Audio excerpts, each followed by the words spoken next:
just for you? At Cotton Cuts Retreats, all you have to do is show up with your sewing machine, and we'll handle the rest. Spend your days sewing with new friends, learning from expert educators, and enjoying inspiring workshops, activities, and local excursions. From cozy accommodations and pre-cut kits to perfectly planned shop hops, every detail is taken care of so you can relax, create, and explore a new city. Choose from our week-long retreat or a shorter escape to fit your schedule. Your quilting vacation is waiting. Check out all our upcoming retreats at cottoncutsretreats.com. The big reveal's coming. The big reveal's coming. The big reveal's coming. Big reveal is coming. There's a big reveal coming? Good morning, everybody. Good morning, YouTube. Good morning, Facebook. And good morning, Instagram. It is Thursday. It is 9:30. It is Cotton Cuts time. Oh my gosh, I am so excited. We have a fun show today, guys. We're going to learn a new skill. We're going to help demystify something that I feel is something most quilters avoid because it's hard. So I'm hoping today, by the end of the show, I will give you enough confidence to go forth, try something new, learn a new skill, and open the door to something fantastic. I'm seeing people check in. So very windy and chilly Missouri. I feel like Missouri is in this, I think fall has stuck now. Our soccer practice, we ended our last soccer practice last night, and I feel like that's the original, like, fall is here, fall is sticking. Congratulations, this is the sweater weather you've been waiting for. Good morning from New Hampshire, San Antonio, Texas. Oh, Linda, I don't think we've ever talked about this, but I actually grew up in Prescott. So every time I see something go to Prescott Valley, I know exactly where that is, Linda. Not very many people know where Prescott Valley is on the map, but I definitely do. Good morning from Pensacola. Good morning from Mississippi. Good morning from everyone checking in. All right. Let's jump on into this. We've got a lot of stuff to talk about. We are in this kind of, we're a redheaded stepchild show today because yesterday we had something fun on island hopping. Tomorrow we have something fun on Flyway. So it is this kind of, what are we going to sandwich in and keep you guys excited? And I think we've done it. So hang with me because we're going to learn about half rectangle triangles. And you guys are going to be believers at the end and be off and sewing these with no problem at all. Good morning, Liz Dubois from Dallas. Good morning, Jacqueline.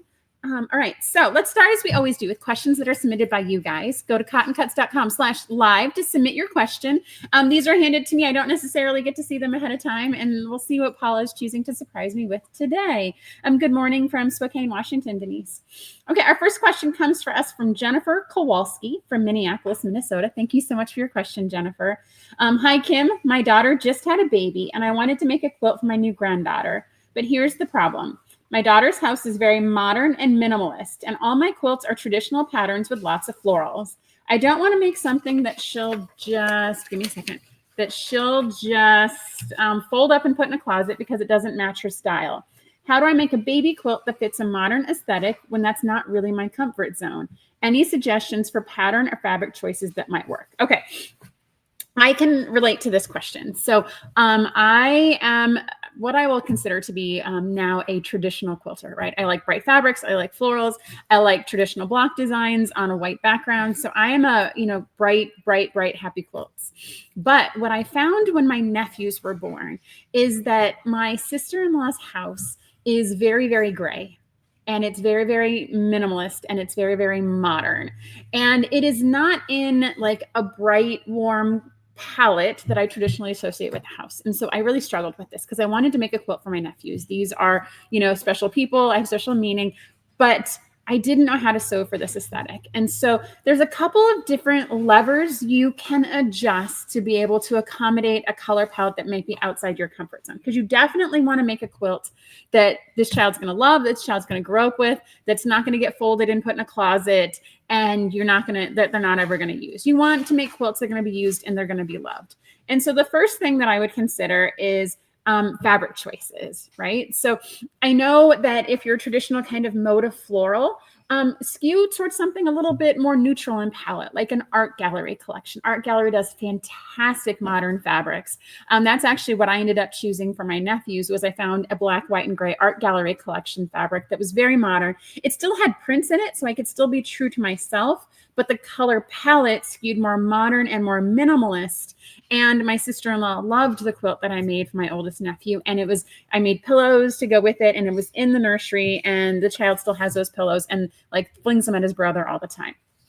I also think that there's, when you're looking at your fabric choices, there's your color palette and there's your prints, but then there's also your patterns. And I know that when I come to like a modern traditional quilt block, I like putting bright colors in traditional blocks, but also at the same time, you can get away with a bigger block quilt. And I feel like that's something that if you're looking for modern and simplicity, big block quilts usually get the job done, because if you're able to make a bigger block, it's easier for you, you can sew it together faster, but that also meets a minimalist criteria, is that it has a bigger block. You can still use a traditional block, but once you make it bigger, now it's modern and now it's minimalist, and it's not as traditional as you would typically think of.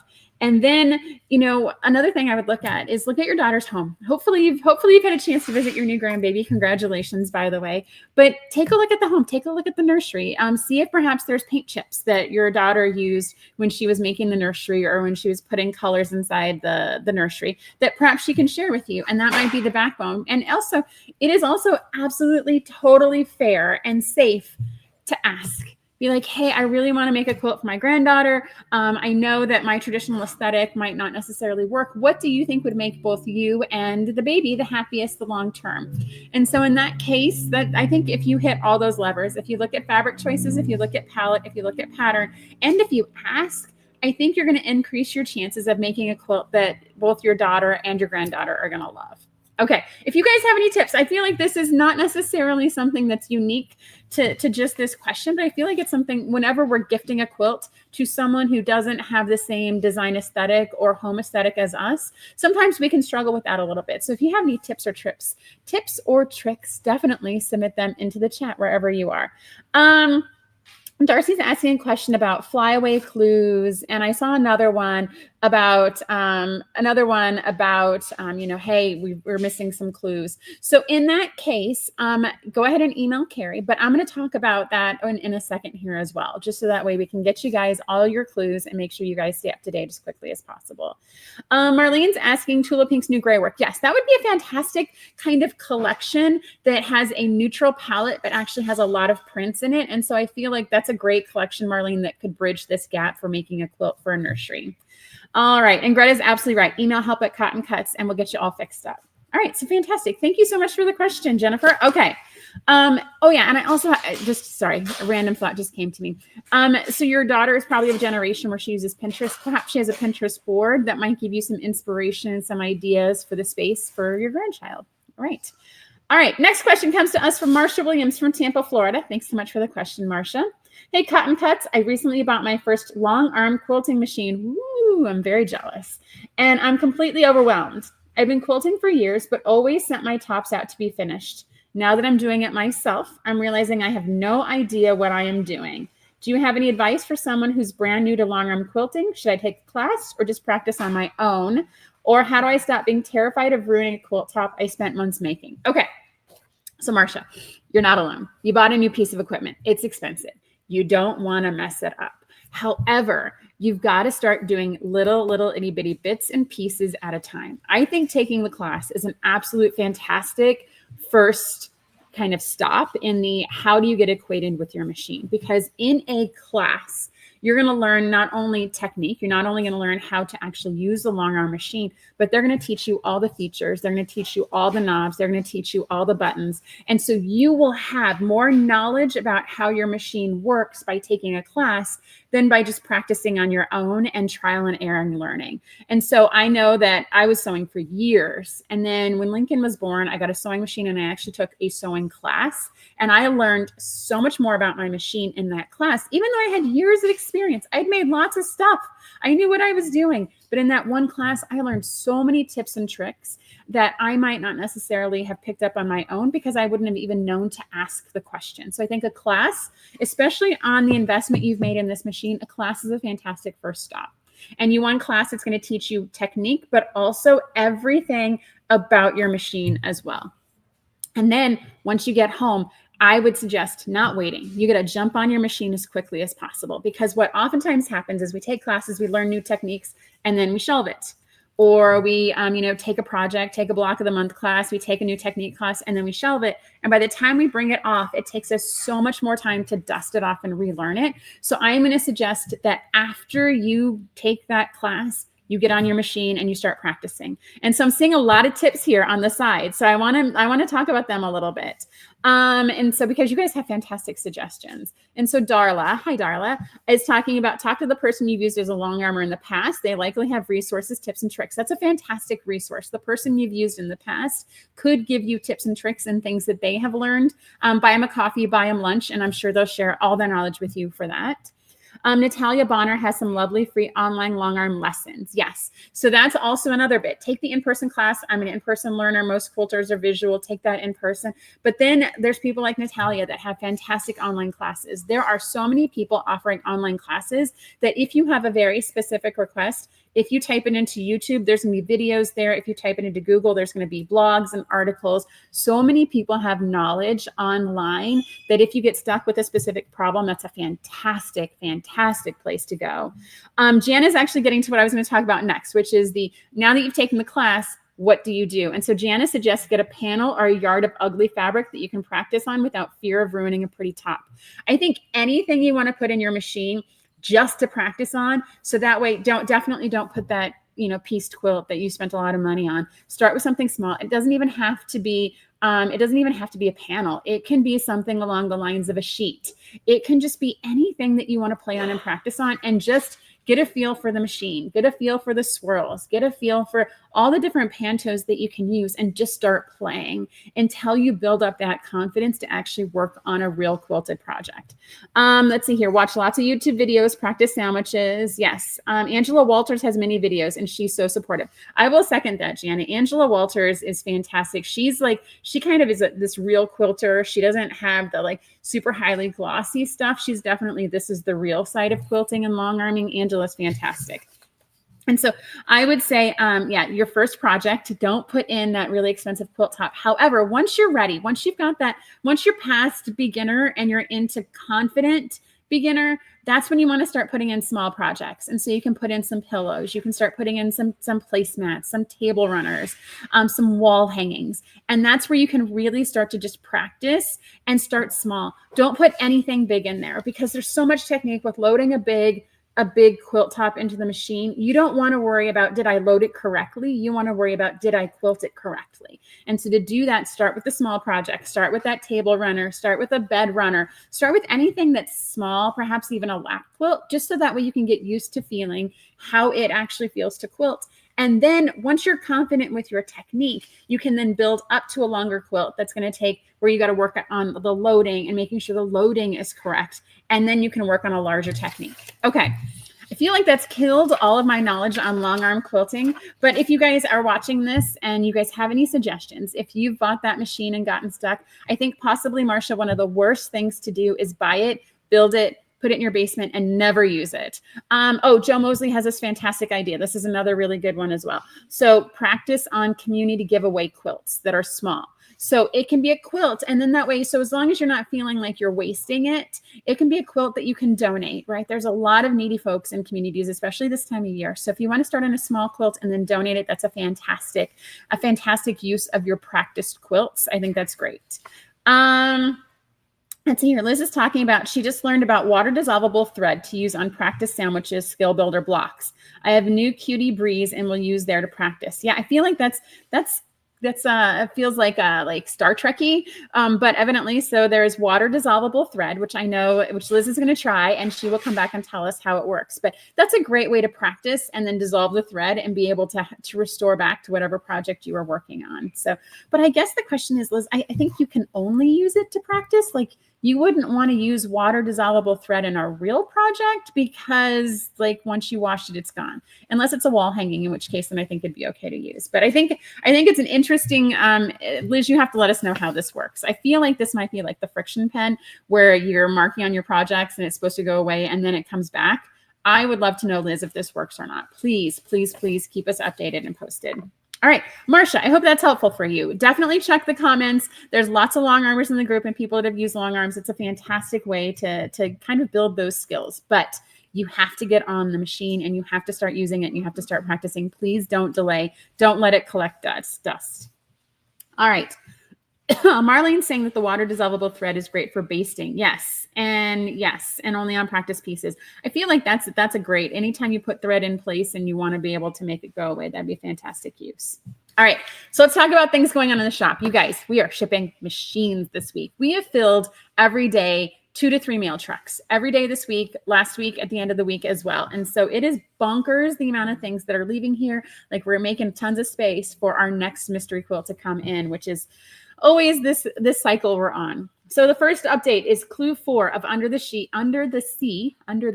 shipped last week. You guys have been posting these blocks. You guys are on it. I'm impressed. You guys are keeping up with this Under the Sea. It is fantastic.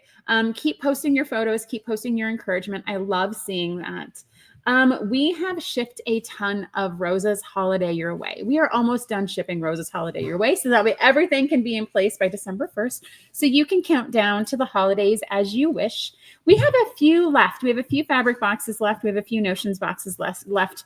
Once we start opening it, I guarantee you guys are going to be sad. You're going to wish that you'd gotten them. Please, please, please order them now. I'm going to warn you guys when you get them. So we have our normal boxes that we've used to do for Rosa's Holiday Way for many, many years. Those notions boxes, those notions and gifts are like double stuff. I feel like we packed you guys double stuff Oreos because we put so much awesome, fantastic stuff in there. So if you have not gotten your notions and gift, please, please, please go get it, because once I start opening it, you're going to wish you did, and they will probably be sold out. And I don't want to have to tell you that. All right. Let's see here. We also sent out tons of island hopping kits in the past week as well. That mystery started yesterday. And so it was a big day. Clue 1 started yesterday. We have 5 clues. The 5th clue is our big reveal. So that'll happen in early December. Island hopping is fun. Island hopping for cotton cuts, we interpreted it to be all holiday themed prints and collections. And it has some new shapes in it, which is the catalyst for today's show. So if you've gotten that clue 1, which always, whenever we're emailing out clues, we always store them in the CCPD, Cotton Cuts Police Department evidence locker. That's where we put all of your clues. So if, for example, you didn't get an email from us, or you accidentally deleted it, or you downloaded the file and you lost the download, we always put everything in the Cotton Cuts PD evidence locker, so that way you can access it. It's 10 o'clock at night. We're not working at 10 o'clock at night. We love you guys. We're not working at 10 o'clock at night, but you need that clue. You can log in to the evidence locker and you can download it at all hours of the day. You will always have access to all the clues that you have joined. So if you've joined a mystery late, all those clues are going to live there. You will have access to the swatch cards. For Mystery 5.0, we put together companion videos as well with tips and tricks. And so those live in the evidence locker as well. If you are participating in island hopping and you do not know what the evidence locker is, please send an email to help@Cotton Cuts and we will get you all sorted, because we want you guys to have access to all of that information so you have it when you need it, so that way you're not stuck, because that's the worst feeling. You finally have carved out time to sew and you don't have the clue. We want to make sure that that's as painless as possible for you, which is why we created this evidence locker, so you can definitely get access to all the information you need as you're stitching away. Let's see here. Oh, and then we also, as we're kind of cleaning out space in the shop, we've uploaded all of the extra fabric we have left over for island hopping, for Aloha, and for Flyway. We're adding just a few more SKUs for Flyway because we're cutting back in kits, and so we have a little bit of fabric left over. But if you participated in any of those programs and you want to add borders, you want to add backing, you want to add a pillowcase, you want to add an accent, whatever you guys want to do, let's see here. Oh, Terry, I'm going to come back to that in a second. So whatever you guys want to do, all those extra fabric by the yard is in the shop now. However, I always say this, when they're gone, they're gone. So we're not ordering more island hopping or Aloha or Flyway fabric. So once they're gone, they're gone. I would check in. If you checked in earlier this week or last week, we've added more fabrics for a Flyway. So if you missed out, definitely check in. There's probably fabric there for you. If not, send us a note to help@Cotton Cuts and we will help source the fabric. We'll give you the SKUs so that way you can get the exact fabric that was used in any of your projects. So that way you can find an exact match instead of guessing. All right. So Terry is saying that the evidence locker is also on the PMQ tab. So if you go to Puzzle Mystery Quilts and scroll down, the evidence locker button is there and it'll take you to the site as well. Thank you, Terry. That's a fantastic tip in case you get lost. All right. What's that? Oh, sorry. I'm so excited to talk about the evidence locker. I almost forgot to show you guys. So this is Island Hopping Clue 1 here. This was done by Dawn on my team. And so for those of you that are participating in island hopping, you are going to be intimately familiar with this 9 patch. There's actually 2 different 9 patches. Let me see if I can, hold on. I got a bag of all of Dawn's 9 patches here. So let me get the second 9 patch out. And so half of them have the fabric in one orientation, and the other half of them have the fabric in the other orientation. This is, as I said in the tips and tricks video, like get your stretch on, get your podcast out, get your binge show on, because these, you're going to be making a lot of these for Clue 1. The good news is once you're done with that, you'll not be making any more 9 patches for island hopping, but I'm seeing lots of tips and tricks about breaking them down into units of 24. Join the Mystery 50 Facebook group, and people are all posting tips and tricks on how to get it done. Yes, and our store has a lot going on, and I haven't even gotten to some of the really, really good stuff either. I mean, no, it's all good stuff. What am I saying? It's all good stuff. Yes. So let's see here. Island hopping, it's going to finish. And so a quick reminder, we did not, for Rose's Holiday Your Way, do a mini mystery this year. Normally we've done the countdown boxes, and we've done the Scrappy Happy, and then we've always done kind of a mini table runner or a mini placemat project. This island hopping is taking the place of that. There's a lot going on for us. There would also be a lot going on for you if we did both. And so we decided to just do the one. And so it is just the island hopping. Next year might be different because we're going to be on a different timeline, but we will come back to that when we get there. Let's see here. All right. So coming up this week. So tomorrow we have a big deal going on tomorrow. Tomorrow at 1 o'clock. Tomorrow, 1 o'clock Central Time, you are going to want to watch us live on Facebook and on YouTube, because we are going to be revealing the final design for Flyway. Flyway was a puzzle mystery quilt that started for us in February. It's been 10 months in the making. We have had, I think it's 12 colorways, maybe 13 colorways come together. Tomorrow, we will be revealing live for everyone at the same time the finished design. So you guys will get to see smalls, you'll get to see larges, you'll get to see, I think probably by the end of the show, maybe 7 or 8 different colorways. We're going to have guests. We have lots of people that join us. We will also show those of you that have submitted guesses to whoever got the closest. So if you have been playing with your blocks and laying them out, we're going to show who got the closest. I don't know if did anyone get it exactly right? Oh, Paulette, what's that now? Okay, so we've gotten, she's saying exactly, not sure, but close, yes, some. And so I would say go ahead and tune in, and your guess might get shown during the live. It's always fun. I know that unfortunately we can't put it on Instagram because the video is so darn long, but it'll be on Facebook and it'll be on YouTube. All right. And don't forget, on Saturday this week, we're going to have a very special Zoom sew along. So this is going to be open to everyone that's completing Flyway. And it'll also be open to those of you that are sewing island hopping. Normally when we do Mystery 50, we like to have a Saturday social that's more virtual. There's prompts in the group with questions and giveaways and fun prizes. What we're going to do is we're actually going to host that in person. We're going to put everyone all together. So we're going to bring all the Flyway detectives with all the Mystery 50 detectives, and we're going to host a 4-hour sewing event. You don't have to be there the whole time. I get it. It's a Saturday in November. It's crazy in my house too. But we're going to host it for everyone who wants to be there and who wants to sew together. So Robin's hosting this for us. Yes, Robin will be hosting it for us. And so maybe she puts everyone Mystery 50. Maybe she just randomly mixes you guys up. But anyways, it'll be for 4 hours. Both groups will be there. You don't have to be there the whole time. And we give prizes away every hour just for being there and having fun with us and sewing on your Saturday with us. And so be sure to join that 10 to 2 Central Time. All right. So as we look ahead, so patch 30, I think patch 365 is Melissa Showalter sewing her Clue 9 now. That's fantastic. You are just in time. If you've ordered backing or border kits or a Stitch It kit for Flyway, we started shipping those on Monday. All of those will be shipped on Friday. All of the Clue 10s will be shipped on Friday. Now, if you're participating monthly, you guys know you get the paper Clue in the mail. We're actually going to email the finished assembly instructions to everyone participating in Flyway at the exact same time. So whether or not you prepaid or whether or not you participated monthly, that way everyone can participate on Saturday without having to wait for their physical package to arrive. We don't want you to have to miss out on sewing with everybody because you don't have those finishing instructions. So everyone will get clue 10 at the same time. I believe it's 1:15. We kind of pick 15 minutes because that's usually how long it takes me to get to show the first finished design. But we send it out to everyone at 1:15, so you have those instructions, and so you can sew with everyone together on Saturday. All right, did I get everything on Flyway? I think that's I'm getting a nod. I think I got everything on Flyway. Let's see here. Marlene, you busted your full wrist last week. And so I busted my left hand, and I've been trying to rotary cut, and it has been quite painful. So it makes me appreciate pre-cut parts and pieces that much more. But it's finally on the mend, but I could not rotary cut this morning. So I'm gonna have to keep an eye on this one. I get it, Marlene. I feel your pain. All right, things that are happening next week, because we need more to do here. We're going to be shipping Java and Chroma. So our Java bundles were here at some point in time. It's okay. I showed them last week. So they're lovely fall browns, batiks, all coordinated. And then we're going to be shipping our Chroma, which that thread color this month is brown as well. It's in a fall time, right? So November is very fall. So we're going to do browns, lots of earth tones.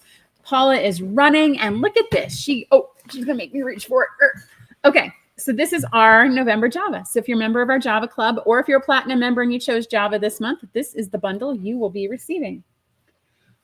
All right, so let's talk about half rectangle triangles, because we've talked a ton about things going on here. Let's talk about fun stuff now. Yes, what?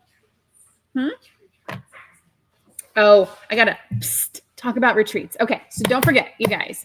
We are going places next year. So we have, I think, 3 official dates announced for Denver, for Savannah, and for New Orleans. We will have 3 more dates to be announced here very soon.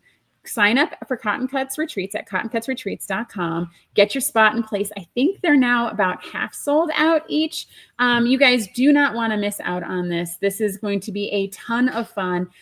Those groups that went with us to New Orleans the first time, and those that went with us to Sonoma, like, I love watching those photos. It brings back so many memories and all the fun that we had. So definitely be sure that you're signing up for the retreats. It's $250 deposit, and then there's payment plans to get you to the dates. So sign up. You don't want to miss out on your spot. We've got instructors and projects and fun and merriment and connection and community in a world where most of us communicate virtually. We want to bring back an in-person experience, but do it in a different way than everyone else. And it is fun. All right. So Terry loves browns and earth tones. Paula is amazing. Paula is amazing. Paula is amazing. Paula is amazing. All right. All right. You just made Paula's day. Fantastic. All right. All right. So let's talk about half rectangle triangles and how these are different and how these are hard. And so I want to talk about, why are we talking about half rectangle triangles first? And so first is our Mystery 5-0 Island Hopping has a half rectangle triangle shape in the finished design. For those of you that have gotten the pre-cut kits, they're in there, they're lurking, they're coming.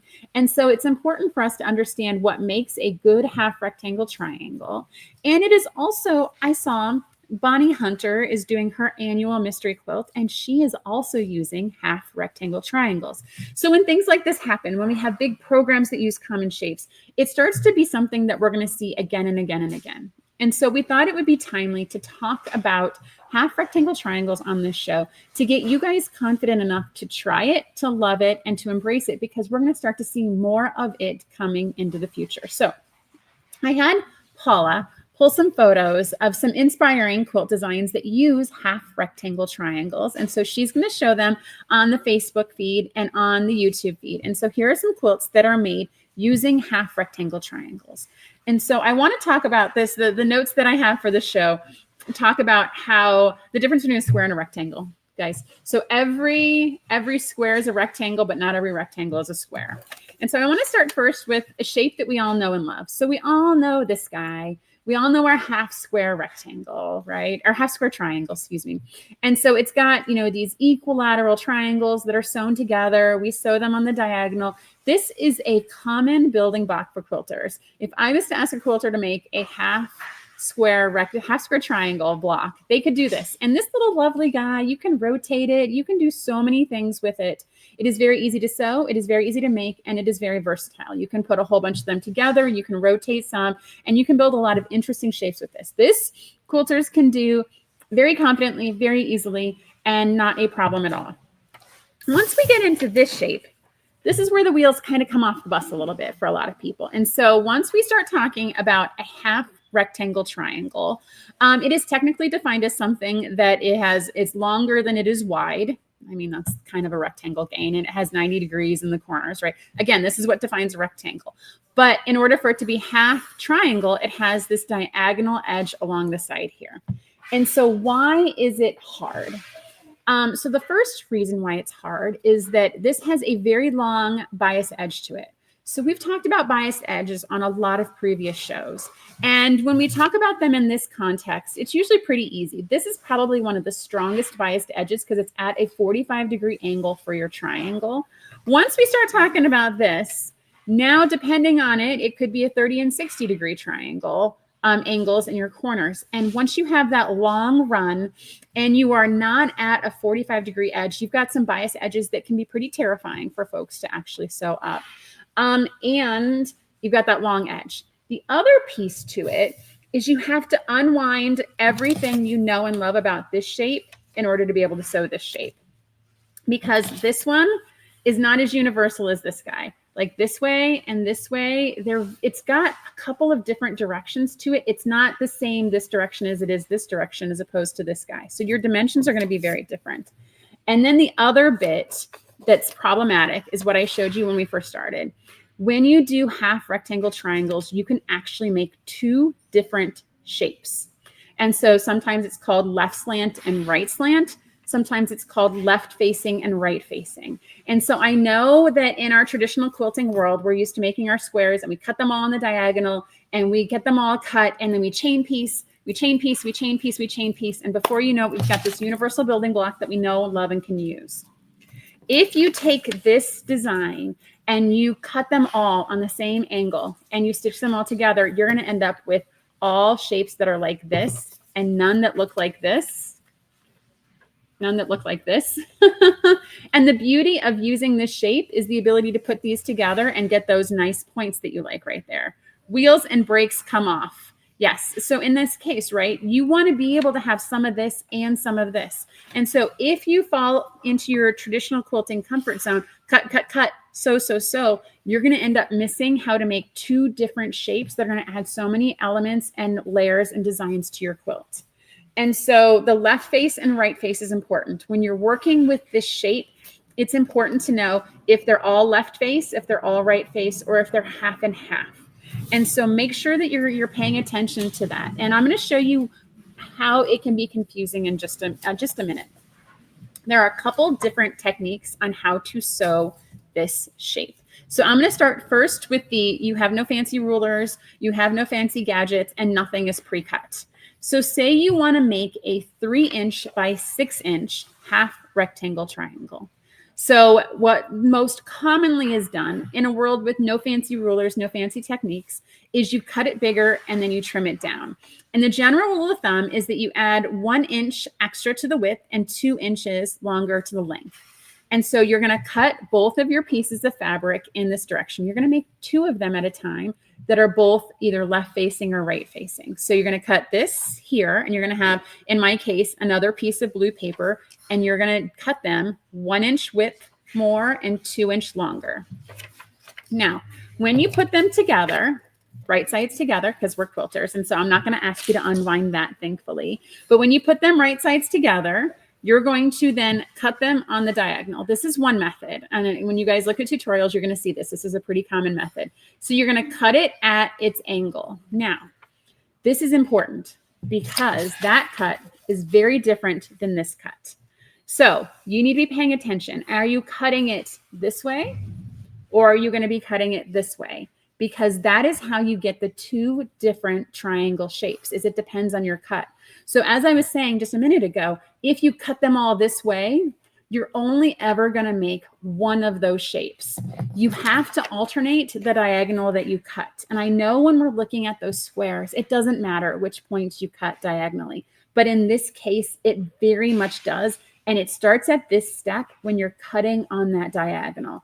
And so in this case, you put your 2 right sides together and you are going to cut on your diagonal. Now, when you get it, we as quilters are commonly programmed to, hey, we've cut it on that angle and I'm going to keep my right sides together. And because I am used to doing squares, I'm just going to stitch right here and I'm going to stitch on the other one on the other side and think, oh my gosh, this is great. I just made my shape. But in actuality, what happens when you do this is you're going to make a beautiful kite, which is not a rectangle and is not what you're looking for. So I know that we get used to just, hey, we're going to stack the shapes together, right sides together. We're going to line up all our edges and we're going to sew on the edge we want to sew on. You are going to end up with a kite. You don't want a kite. You want a rectangle. So what you're actually going to do, and I was trying to explain this to Mr. Cotton Cuts this morning, and he was having none of it. And he's a math guy. He's a smart guy. Is that instead of sewing it this way, what you actually need to do is take in this cut, the top one here and the back one here, and you're going to stack them together. And what you're going to do is you actually stitch it across the top like this. So I was thinking this morning, this is akin to kind of those points in a dress shirt. And so when you're stitching them, you want them to be off-centered. And that goes against everything we're hardwired to do. Like when you're making these, like you're always taught to make sure that you line your squares up and you sew on it. But this is the opposite of that.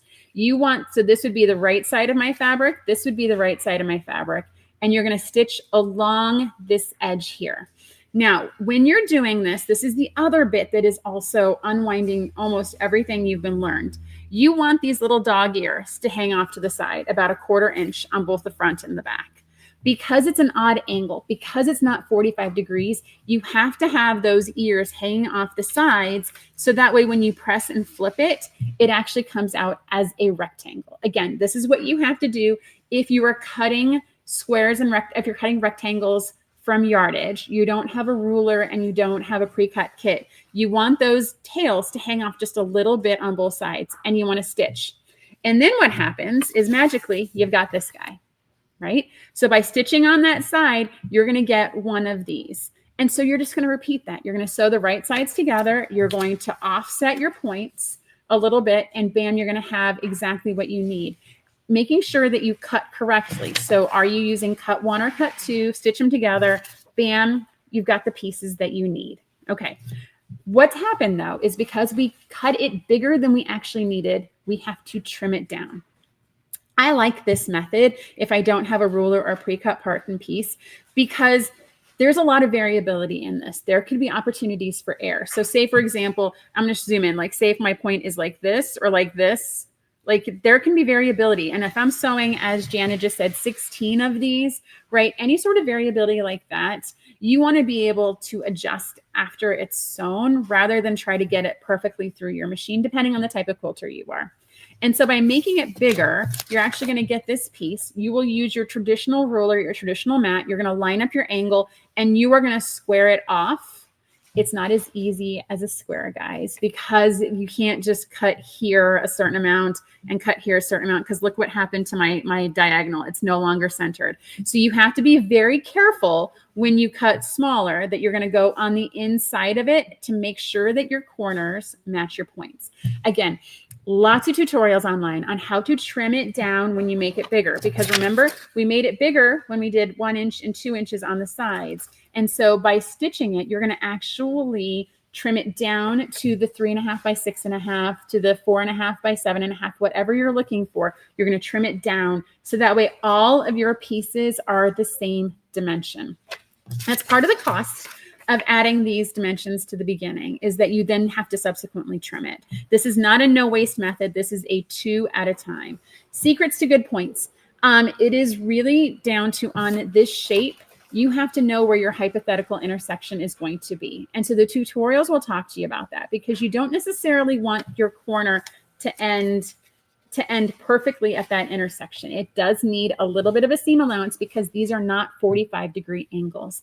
But all the good tutorials will show you, they have pictures of your rulers on there, and it'll tell you exactly, like you want an 1/8 of an inch to the left or an 1/8 of an inch down. That is the tip and trick here. And so you don't have to worry about necessarily having these points in the corner be good, because you're going to trim it down and you're going to make sure that your final points are good. Okay, so that is the easiest, most traditional non-tool. Yes, Darla, geometry. Yes. So Darla's son and my son are both taking, Dominic are both taking geometry right now. And so all these geometric terms, yes, I can tell you I have been studying with them clearly. So that is the way to do it in a world where like this is the beginning, this is the kind of the starting point, is to do it the way I've just described to you. Now, if you want to do it slightly differently, this is an alternate way that that I've learned to do it. And I've tried this because it feels like it's a little less deviating from a traditional quilting technique. And so you take your two squares, or your two rectangles, excuse me, you line them up, and what you actually do is you rotate it. And so you take your second one and you rotate it to the opposite diagonal. And you're going to have to pin this because, guys, there's a lot of stuff here. And so what you do is you stitch it on the dotted lines, doop, doop, and then you cut it on the solid line, which is the diagonal between your points. And bam, you've made two at a time now. This one's good because it holds those bias edges together. You're stitching before you cut it. So chances of your biased edges moving are less, because you're actually cutting it while you're sewing it while it's still whole before you've cut out those biased edges. And so again, this one flips me out because, like most of us, I'm used to seeing this and I want to stitch on those dotted lines and cut it, but you actually just rotate it off center and bam, and now you've got your two half rectangle triangles in a slightly different way. Same thing though, because you've cut them bigger, because you've cut them like this, you are going to have to trim them down. But again, there's a lot of tutorials to show you ruler placement. And once you do a couple, you'll be off and running and firing away. Okay. I have pushed a lot of papers around on my desk today. All right. So that's how you do it in a world where you cut it bigger and then you trim it smaller. One of the ways in which our island hopping detectives are going to learn how to do this is through tutorials put on by the Mystery 50 group using this little ruler. And so there's a Creative Grids ruler. It is a half rectangle trim tool. This is a way to do a 2 at a time half rectangle triangle. And so the tutorials that are going to be on the evidence locker from the Mystery 50 team are going to tell you how to use this tool. And so you can see it's already got your grids on it. So you can trim down to all of your angles. You can put your piece in here. You can sew it bigger and put it in here. And this will help you trim it because look, it's got that angle for you right there. So you know exactly what you're doing. You're going to put that angle right into that line and you're going to trim it down. And it's going to give you the half rectangle triangle that you need.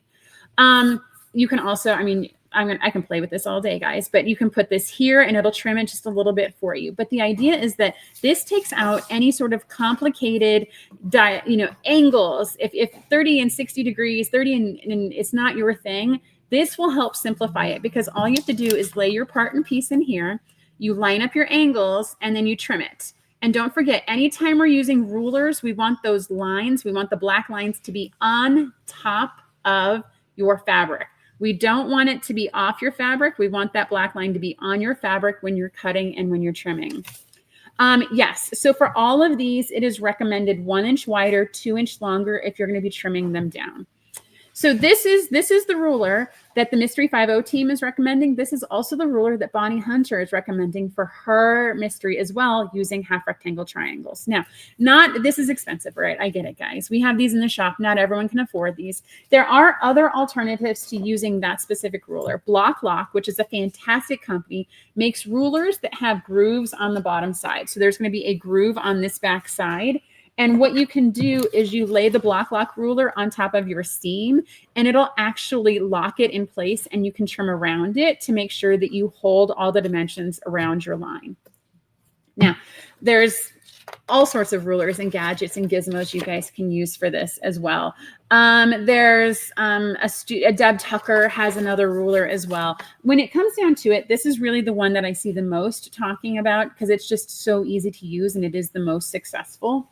When you're cutting and trimming these down. Plus, you do them 2 at a time. It says it's no waste.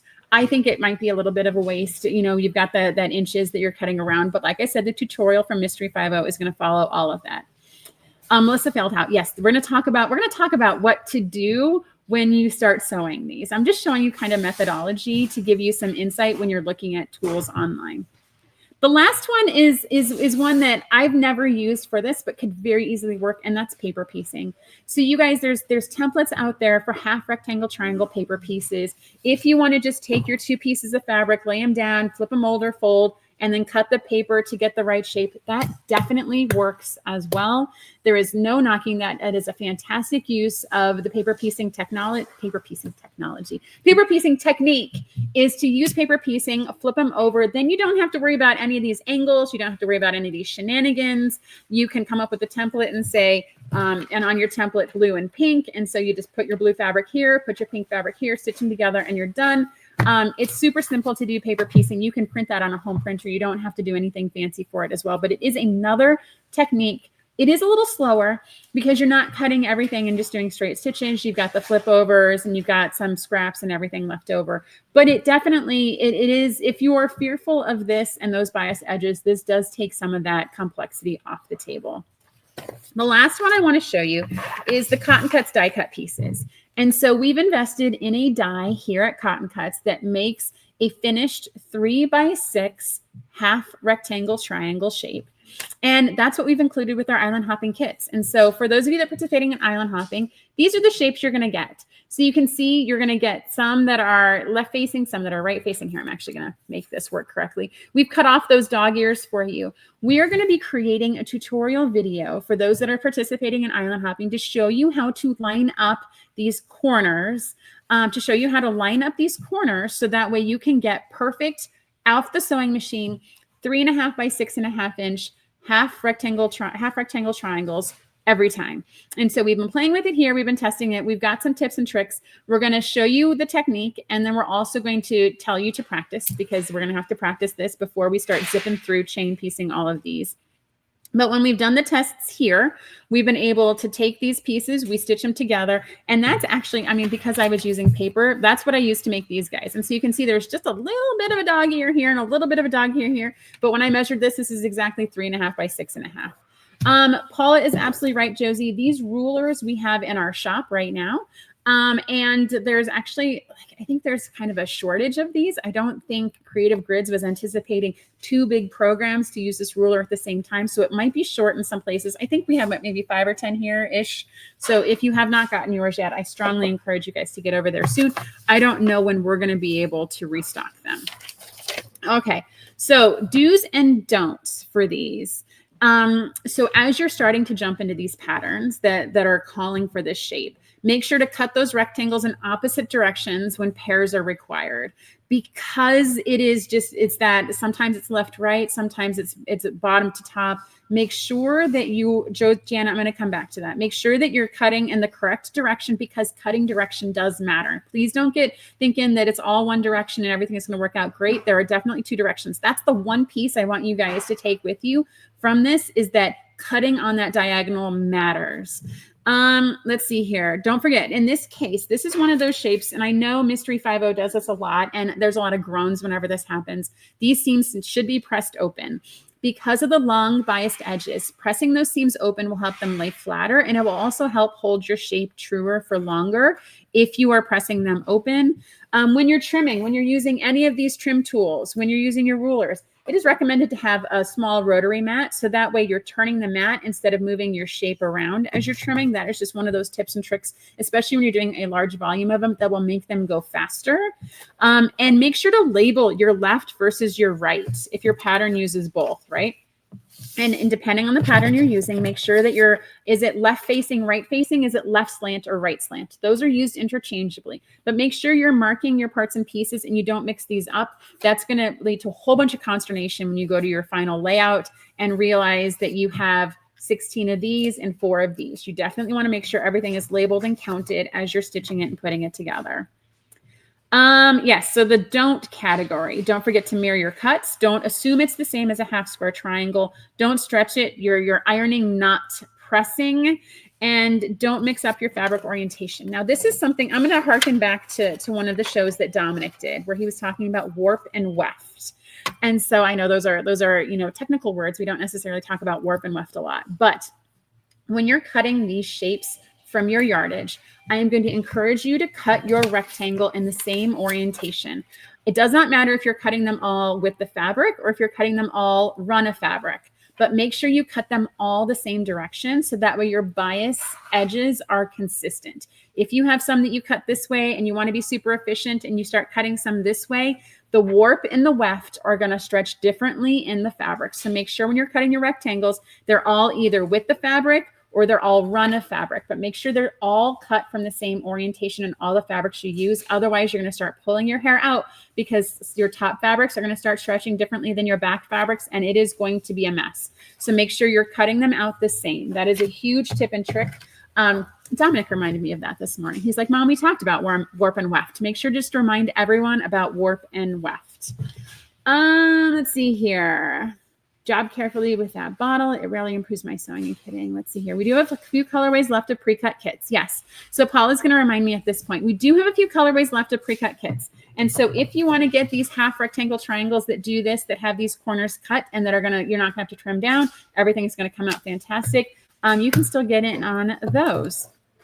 Now, what we are going to recommend for all these projects is to sew a test piece to help build your confidence. This is exactly what we're talking about, the long arm, right? You want to start on a test piece. And so I did all of these samples with paper. I don't know if you guys noticed, this is not really fabric, it's paper. And so if you want to get comfortable in your own mind of what's left and right, Block Lock, I think is BLOCLOC. Michelle, I think it's Block Lock with no Ks. So if you want to start practicing, you guys can cut out this paper. Paper is cheap. Paper is easy. That way you can get used to your machine. You can get used to your 1/4 inch seam allowance. Now, understanding these folds are not going to be the same as fabric. Fabric's going to be a little bit thicker. So if that 1/8 of an inch is super important, but just getting in your mind, even the concept of stitching them this way, using paper is a fantastic way to start because if you make a mistake, you just throw it away. Like there's no harm, no foul here, right? So getting used to kind of creating the tips on your dress shirt, paper is a fantastic way to start. I'm also going to suggest that you guys get scraps of fabric, right? Things that you want to be able to just run through your machine to get used to your 1/4 inch. For all of our cotton cuts pieces, we shipped you what you need. So I'm going to recommend everyone start with one, play with it. If you're finding that it's not coming out correctly, even after following our helpful tips and instructions, reach out to us. We can get you more in the mail, but start with one. Please don't sew all, and I think it's 96. Please don't sew all 96 of them. And then whatever number it is, I'm making this up. I really should probably look at the instructions for next week before saying a number like that. But however many you have to make, please don't sew all of them and then press all of them and then be sad that you're just a little bit off. And now instead of 3.5 by 6.5, they're 3 1/4 by 6 7/8. That would be super bad. So let's make sure that you guys are practicing all of these, especially since this is new for so many of you.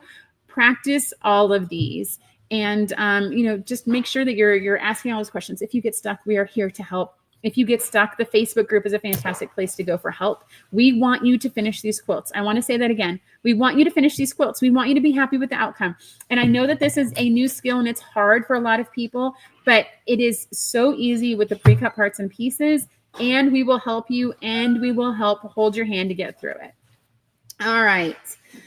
And Jo was saying she wanted the autumn, she wanted Sojourn, and then the 5th pot fabric from whoever she could find. So extra fabric. Yeah. Okay. Fantastic. So Jo, you'll be able to participate. And like I said, the Mystery 50 team did a really good job putting together a tutorial on how to use this ruler. So if you have to shop your own stash or if you've done a cut from the bolt, they're going to help you guys get there using a couple different methods as well. But also just be mindful of the things that I've told you guys today about the left facing and right facing, and just making sure, especially since you're cutting your triangles, we didn't cut them for you. Make sure that you get the right number in the right orientation. Once you've made your test blocks, chain piece. Once you've got that methodology down, chain piecing for consistency, rather than piecing one, pressing it, measuring it, piecing one, pressing it, and measuring it. Once you know the methodology that works for your sewing machine, for your presser foot, make sure that you're just chain piecing those and getting them all done as quickly as you can, just so that way they're consistent, because I've always been a big fan of consistency. As long as you're consistent, everything will work out at the end. So just chain piecing to make sure you're being as consistent as possible. And make sure you keep everything organized. I feel like, let's see here. Can we request we do a pre-cut kit of Heather Briggs' Block of the Men So Quilt Room? we will take that note, Michelle, because we are looking at doing more pre-cut kits into next year. So we will definitely take a look to see if that will fit in our repertoire, in our calendar. Let's see here. All right. I think that's really everything I want to talk about. I hit the warp and the weft, the dimensions, the sizing, the shape. So yes, this is all coming, gang. And I know that we're going to see a lot more of this, especially as we have 2 major patterns coming up that are using this. So please don't be afraid. Ask questions. We're all here to learn. If you make a mistake, it's really okay. It's just fabric. We can help you replace a couple triangles here or there if it's needed. All right. So thank you guys so much for hanging with me to the end of the show. As we do every week, we have a giveaway. However, we're going to do a special giveaway. We're not going to do a $25 gift certificate. We are actually going to give away one of these guys because I know there's a global shortage of these. This is like super hot. Paula just fell out of her chair. Paula, take one off the website. Quickly. Paula thinks she's going to win this week. I think I need to start having the disclaimer, like employees and family members not eligible to win. But given that there's a global shortage of these guys, right, because they are in such high demand, we're going to give away one of these. And this is like, I mean, normally it's a $25 gift card. I feel like we're up in the ante here. Plus, you guys have hung with me to the end and heard everything about these and are going to be off and running. And you're going to want to use it by cutting with it. So let's get off with it. So find this video on Instagram, on YouTube, or Facebook, and answer this question to be entered to be one of the one person who's going to win this ruler. So the question to answer is, what is something related to quilting that you used to think was hard, but is now easy? Okay, I'm going to ask that question again. What is something related to quilting that you used to think was hard, but is now easy? Okay, so I have a couple answers to this. So I, for some reason, used to think like quilting, not stitching in the ditch was really, really hard. And I used to think that was something that it was impossible for me to do. And once you do it once or twice, it's done and it's easy. I used to think paper piecing was really hard, and then you did it once and twice, and now like I'm off and running. So what is something that related to quilting that you used to think was hard, but now is easy? And I hope for you guys, this is something that was once hard, but in a couple of weeks will now be easy. Oh, binding, Jacqueline, that is a fantastic answer. Binding, a half square, anything. Yes, hold on one second. All of these things, right? Anything that you used to think was hard, but is now easy. This is no different, guys. This is something you think is hard, but is now easy. Half rectangle triangle. Sheila, that's fantastic. Sewing the last long seam as I finish a quilt stop. Flying geese. Yes, I think Amy, you're on it, man. Those flying geese, that used to be hard. I think that I had in my mind that it would be horrible. And then I learned a couple new tips and tricks, and now I have no problem at all. I used to think paper piecing was hard, but then discovered freezer paper piecing and even use it for a lot. That was from Gail. Janice says, you guys are putting these fast and furious. All right, so I'm going to let you guys keep reading these comments. These are some fantastic Dresden plates and pinwheels. So Terry, if those are easy for you, you are my hero. Nesting seams, yes, tall Gail. I feel that. And then rotary cutting straight stripes, yes, Tina. Those stripology rulers are real. Those are definitely helpful. All right. Keep those answers coming in. We're going to announce the very lucky winner tomorrow of this very hard to find ruler. Don't forget, as you get to these half rectangle triangles, ask questions, seek support. If you're cutting from if you're shopping your stash or cutting from the bolts, please practice a couple of times. If you're using our pre-cut pieces, please practice a couple of times. Like I said, we will have an in-depth tutorial on how to sew them. Let's see here. Island hopping is off and running. Flyway comes to a finish tomorrow, and it's November. So we're like in the mad sprint towards the finish line, known as the end of the year. That is it for me today, gang. What? Oh, sorry. So tomorrow we're going to announce the theme of the next puzzle mystery quilt. I think you guys, I might have dropped it once or twice here before, but during the live, we'll drop the next theme of the mystery quilt. If you are a Flyway detective, there will be a special card in your month to month. If you're a monthly detective, there'll be a special card. Do not throw it away. It has all the information for signing up for the next one, including your discount code, including the special website to go to. So please don't throw that card away. You're going to want to put it on a bulletin board and hold onto it. All right, boss, did I miss anything? She says I got it. All right. That is it for me, gang. I will see you guys tomorrow at 1 o'clock, and I will see you guys on Saturday during our live sew-in. I hope everyone gets tons of sewing in the next couple of days, and I can't wait for us to talk soon. That's all for us. Happy sewing, and bye now. And cut. Thank you so much for watching our video. We have so much fun making these, and we hope that you were both delighted and inspired by what you just watched. This video was sponsored by Cotton Cuts. Cotton Cuts is your one stop for all the best fabric and thread memberships. Love fabric? We've got you covered. Love thread? We've got you covered. We get that no two quilters are cut from the same cloth, which is why our memberships are as unique as you. We also have the largest block of the month in the world. Over 4,000 detectives solve our puzzle mystery quilts every year, and you can join them. Simply go to cottoncuts.com to learn more about all the awesome and fun things that we're doing. And don't forget to hit like and subscribe to make sure you get all of our new fresh content every time it comes out. Thank you so much. Happy sewing enthusiasts, and we will see you soon. Bye now.